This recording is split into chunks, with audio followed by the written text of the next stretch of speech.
What is your favorite place to go in downtown Carrollton?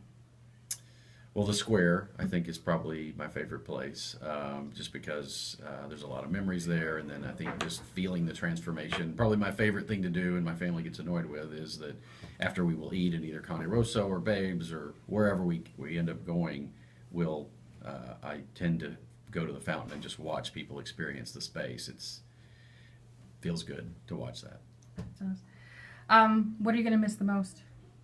Um, Solving problems. I really like having something come up or seeing a corner that needs to be fixed, and there's always difficult pieces to it, and just figuring that out, interacting with the city council, interacting with staff, and coming up with a good solution that makes the community better.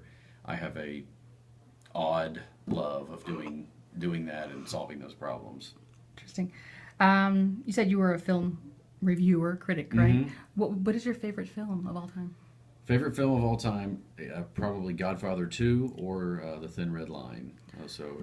Uh, I watched. It's hard to choose, but those are probably the two I would return to the most. Awesome.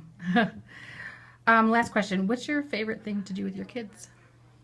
Favorite thing to do with my kids is probably travel. We like to go explore, different new things, and then playing sports in the yard and playing on the trampoline, playing catch, shooting baskets. That's a lot of fun. And this is promise is my last one. It's sort of a goofy question, and it's okay if you don't want to answer. But I've heard from you a couple times the irony of you having opened two dog parks. Um, Yeah.